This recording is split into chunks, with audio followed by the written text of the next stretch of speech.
Hey, boys and girls. I can't believe it's the last week of school.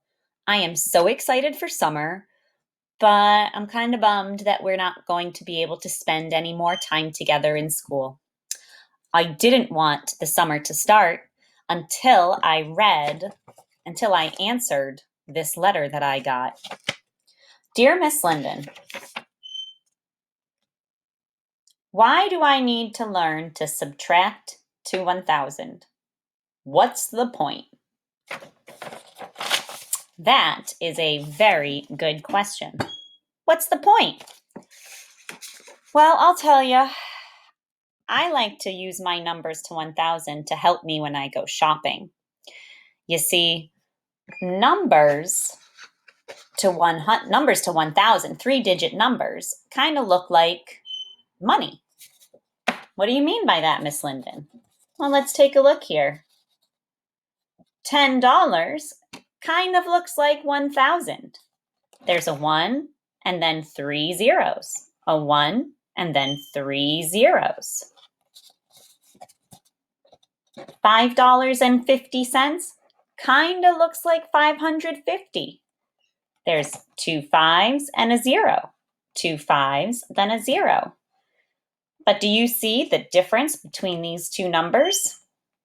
Yeah, it's just the dollar sign and that decimal point.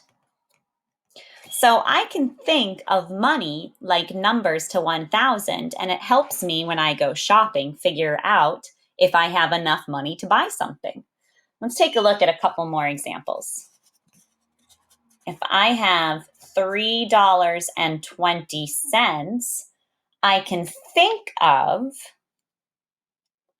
320. Just take away the dollar sign and the point for right now. There we go. I wrote it in. If I have $9.99, what number can I think of that like?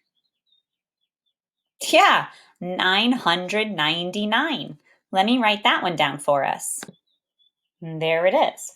And I can use that strategy the opposite way too.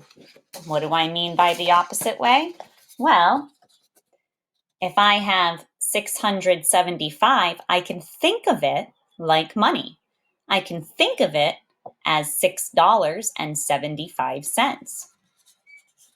What if I had 250 and I wanted to think about it like money? What could I think about that like? Well, first, I know I need the dollar sign, so let me put that in so that I know that I'm thinking about money. And then I just write the same numbers, but I need that special little dot, that decimal point in there. So always I have two numbers, two digits. After that, that's kind of like my ones and my tens. So my ones and my tens, and then I put the dot. So right over here, I could use my HTO strategy to figure that out super easy. There's my HTO, and my dot's going to go, well, right after the H, right before the T. So let me write that down like we're thinking of money. And there it is. And I would read that $2.50. Let's take a look at just a couple more quick. What about 199? How would I write that like money? Or think of that like money? You're right. I need to put that dollar sign first so I know I'm thinking about money. And then if I use my HTO strategy, that could help me figure out where to put that dot. Yep, before the T. So let me write that like money. And there it is. $1.99. Let's take a look at my very last one. I buy a lot of things that are $1.99, so that one helps me. Oh, 500. What would that be if I was going to think about it like money? First, my dollar sign. Yep, and then put the $5. You are right. Let me write that down. And there it is, my $5. Now, Miss Linden, why are you telling me all this? Well, you asked, why would I want to learn how to subtract numbers to 1,000? Well, and I'm going to show you a little picture of exactly why. Here's me. Oh, where am I? There I am. on this side. Here I am. And I'm holding $10. Now I want to go to the store. How do I know what I can buy, or how do I know how much money I should get back? Well, if I think about it like I'm adding and subtracting thousands, makes it a little bit easier. What can I think of that $10 like? Right, 1,000. I would think of that like 1,000. So I'm going to write that in my thought bubble because I'm going to think 1,000. Now let's take a look at this. There's some bananas for $2. There's a video game for $9.99. And there's a toy truck for $3.75. Oh, it gets a little tricky when I have to add and subtract cents. But if I think about it like it's just 1,000 and I'm adding and subtracting within 1,000, maybe it won't be so tricky. I'm going to try it. First, let's think about if I want to buy bananas. The bananas are $2. And we already talked about how I can think about that like a regular number. Yeah, I would think about that like 200. So let me just write that down. Now I'm going to go a little crazy on you guys because, you know, I like to do my pictures. I like my bar diagram. So I drew a little bar diagram to help us out here. Here's all my money, $10. And I'm going to think about that like 1,000. Now, I said that the bananas were like 200. So I'm going to use the bar diagram and I'm going to color in the part that is like the bananas. So it's, let's see, here's about halfway. So it's a little bit less. It's only like that much. Let me draw that in here. I'm going to use my yellow so it matches my bananas. And I'm going to put the number 200 in there so I know.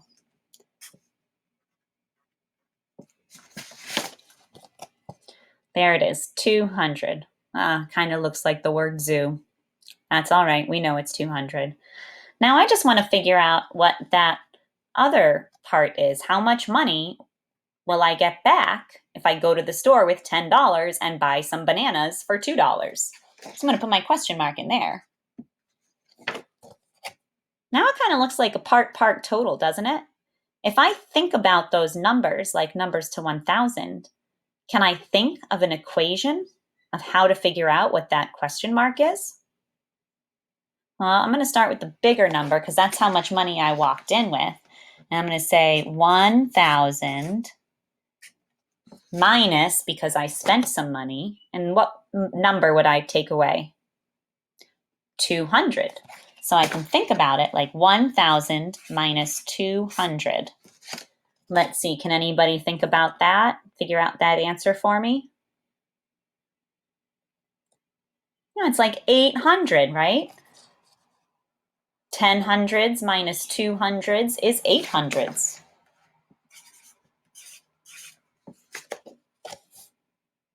So what would I think? Let's go back then, right? What would I think about 800? I'm going to get 800 what? How would I think about that like money again? $8. So that's how thinking about numbers or thinking about money as 3-digit numbers really helps me when I go to the store and I want to buy some stuff. And there it is. So if I went to the store with $10 and I bought some bananas for $2, I would come home with $8. Let's take a look at some of my other things that I wanted to buy. We'll go pretty quick on this, boys and girls, because this is just answering someone's question, and we'll learn more about this next year in school. All right, here I am. I'm back at the store, and I have another new $10. This time, I think I'm going to buy the video game. So I'm going to use that bar diagram again, just so we can have a picture of it. So there I am. There's my money. It's the whole $10, and I'm going to think about that like 1,000. Glad you guys remember that. And now, if I'm going to buy a video game for $9.99, let's see, what would I think about that like? 999. I'm going to put that in my little thinking bubble so I remember that. 999. Well, if I have 1,000, oh, where can you see it? It's a little tricky to see. There we go. There's my 1,000. And I want to buy something for 999. That's really close to 1,000, isn't it? So I'm going to color in my bar diagram almost all the way. That might take me a minute, so I'm going to pause. And you can pause whenever you want to, so you can think about this at your own speed.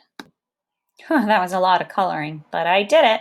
And there you can see I colored in almost all of that bar. Am I going to have a lot of money left? No, I'm not. And if I think of that equation, can anybody say that equation for me? How I would turn that into an equation? Oh, I should put my little question mark way in the corner there. There you go. Well, how do I figure out what that question mark is? Yeah, 1,000 minus 999. I can kind of use mental math for that one, right? If I have 1,000 and I give 999 away, how many do I have left? Just one. Now, this is where it gets a little bit tricky when I'm thinking about money, boys and girls. Because remember I said we had to look for the T and the O, and that little dot comes before the T. Well, there's no T here. So I'm going to give this one to you. If I have $10 and I spend $9.99, I don't have $1 left. Yeah, I think I heard someone say it. I have 1 penny left. I have 1 cent. And I can write that 2 different ways. Oh, let me use my pink to write that. So it's because that's what I'm thinking of, right? I'm turning it back into money. So there it is. I wrote it 2 different ways. I can write it 1 cent, or I can get fancy and I can write it 1 cent like that. See how I had to put the zeros in for my H and my T? That's a 3rd grade thing. We're just giving you a little taste. How about one more? Here we are, boys and girls, back to here. The last thing that I could buy at the store would be a toy truck. So I'm back at the store. I've got a fresh $10 bill. I'm going to think about it like 1,000. What would I think about that toy truck like? It's $3.75. So I'm going to think about it like 375. There it is, 375. And I'm going to use that bar diagram one more time to show. Let's see. There's my $10. Oh, I'm going to think about it like 1,000. You're right. Got to put that down. And if I have a toy truck that's $3.75, I can think about that like 375. And I'm going to put that in here. So it's a little bit smaller than 500. So a little bit smaller than half. Let me go ahead and draw that 375 in my bar diagram. And there it is. So now I can see that part total diagram again, right? So I can think about $10 minus $3.75, like 1,000 minus 375.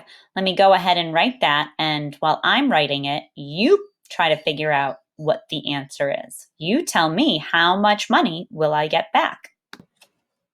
Now, the cool thing is, because it's money, I can think about this all sorts of different ways. I can think about how many quarters would I get back, how many nickels, how many dimes. But since I'm showing you why you would want to learn how to add and subtract within 1,000, I'm just going to show you that.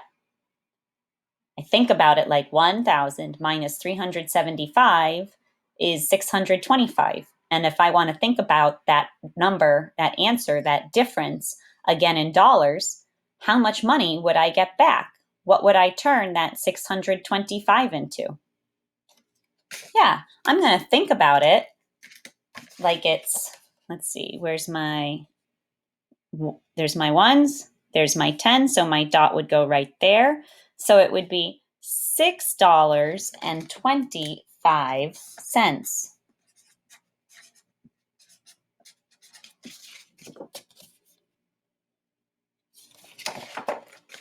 So boys and girls, we're not really learning about this too much, so don't worry if that was a little tricky for you. You're going to learn about that in 3rd grade. But since somebody wrote the letter to me, I wanted to show you why and when you might subtract 3-digit numbers in real life. So the next time you go to a store with a $10 bill or 2 fives or 1,000 pennies, think about your mental math strategies adding 3-digit numbers to help you figure out how much money you need and how much money you're going to get back. I hope you have a great summer and I'll talk to you soon. Bye.